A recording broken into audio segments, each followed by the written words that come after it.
औज़ुबिल्लाहिमिनश्शैतानिर्रजीम बिस्मिल्लाहिर्रहमानिर्रहीम। अस्सलाम वालेकुम व्यूअर्स, उम्मीद करती हूँ आप सब खैरियत से होंगे। अल्लाह के हुक्म से मैं भी बिल्कुल ठीक-ठाक हूँ। आज हम एक और न्यू रेसिपी के साथ आए हैं। आज मैं बनाने लगी हूँ मिक्स दाल, मसूर और मूंग की दाल को हम एक साथ बनाएंगे और बहुत ही मज़े की बनेगी। तो इसके लिए रेसिपी आपने एंड तक देखना है। तो चलें अपनी रेसिपी स्टार्ट करते हैं। जी, तो मेरे पास तकरीबन 1 कप के करीब मूँग की दाल है और 1 ही कप के करीब मसूर की दाल है।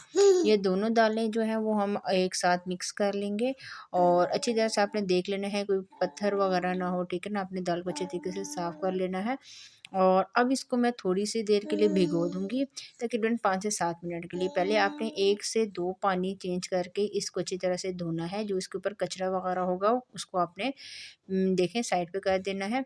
और ये देखिए मैंने दाल को भिगो दिया था तकरीबन 10 मिनट बाद।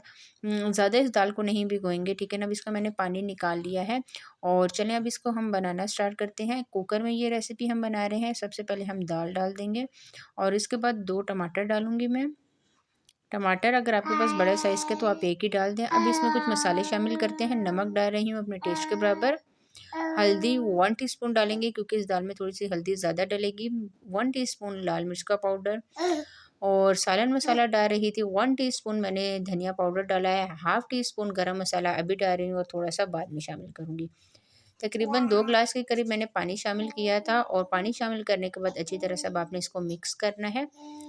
दाल का टेस्ट ज़्यादा करने के लिए मज़ा का टेस्ट हो जाए तो इसके लिए हम इसमें एक अहम चीज़ डालने वाले हैं। लहसुन के 2 जवे आपने ले लेने हैं और साबुत लहसुन के जवे आपने इसमें शामिल कर देने हैं।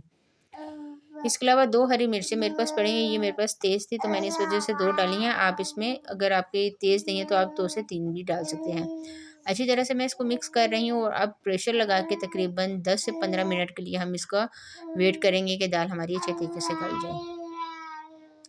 जी, तो 15 मिनट जब प्रेशर का मैंने वो बंद करके कुकर और ढक्कन खोल के चेक किया तो देखें ये कुछ इस तरह से दिख रही थी।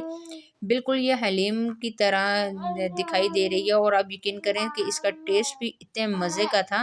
अच्छी तरह से मैंने इसको मिक्स कर दिया, ठीक है। मुझे इसी तरीके से चाहिए थी, बहुत ज़्यादा हमने इसको पतला भी नहीं किया और बहुत ज़्यादा गाढ़ा भी नहीं किया। अब हरा धनिया इसके ऊपर मैं थोड़ा-सा डाल रही हूँ, ठीक है। हरा धनिया आपने थोड़ा-सा इसमें ज़्यादा शामिल करना है। और इस पॉइंट पे अब मैं हाफ़ टी स्पून गरम मसाला और शामिल करूँगी। हाफ़ टी स्पून मैंने पहले डाला था, ठीक है? और हाफ़ टी स्पून अभी हम गरम मसाला शामिल करेंगे। दाल में आप अगर इस तरह गरम मसाला एंड में डालें, आप यकीन करें कि दाल का टेस्ट बहुत ही अच्छा आएगा। अच्छी तरह से मैं इसको मिक्स कर रही थी और चूल्हे की फ्लेम जो उसको मैंने बिल्कुल नॉर्मल रखा हुआ था, ठीक है। ये देखें बिल्कुल टमाटर वगैरह नज़र नहीं आ रहे और इसका टेस्ट, इसका जायका भी बहुत मज़े का आया था। जी, तो अब दूसरी तरफ मैं कर लेती हूँ इसके तड़के की तैयारी। जी, तो अब इसको हम तड़का लगाएँगे। तड़का सबसे मेन पॉइंट है। हाफ़ कप के करीब तकरीबन पैन में मैंने ऑयल रख दिया है। हाफ़ कप से थोड़ा-सा कम इसमें 1 चम्मच भर के लहसुन का पेस्ट डाल रही हूँ। फ्रेश लहसुन का पेस्ट हम शामिल कर रहे हैं और अब आपने इसको अच्छी तरह से ब्राउन करना है। दाल में सबसे मेन पॉइंट जो होता है वो दाल को तड़का लगाना होता है, ठीक है, जो कि एंड में लगता है। अच्छी तरह से इसको हम ब्राउन होने का वेट करेंगे कि इसका कलर बहुत खूबसूरत सा चेंज हो जाए। सिर्फ लहसुन का पेस्ट डाला है, इसमें अदरक वगैरह शामिल नहीं होती, ये देखें। और इस पॉइंट पे अगर आप चाहें तो ज़ीरा डाल सकते हैं। मैंने ज़ीरा शामिल नहीं किया, ठीक है। हमारे घर में सब ज़ीरा ज़्यादातर पसंद नहीं किया जाता।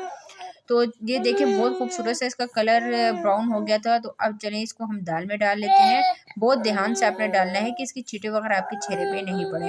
जी, तो ये डाल दिया है मैंने। डालने के बाद अच्छी तरह से मैं इसको मिक्स करूँगी। बहुत मज़े की खुशबू आ रही थी, आप यकीन करें। और मैंने जब ये दाल खाई तो मुझे तो बिल्कुल इस तरह लग रहा था जैसे कि ये हलीम का जायका है। तो चलें अब इसको एक खूबसूरत सी प्लेट में सर्व कर लेते हैं। जी, तो ये देखें ये इसकी फाइनल लुक है। बहुत जल्दी से और बहुत आसान तरीके से मैंने आपको बनाना बताई है। आपने ये रेसिपी ज़रूर ट्राई करनी है। ट्राई करके मुझे कमेंट्स में बताना है कि आज की रेसिपी आपको कैसी लगी। आज के लिए इतना ही। इंशाल्लाह नेक्स्ट वीडियो में मुलाकात होगी। तब तक के लिए मुझे दीजिए इजाज़त। दुआ में याद रखिएगा।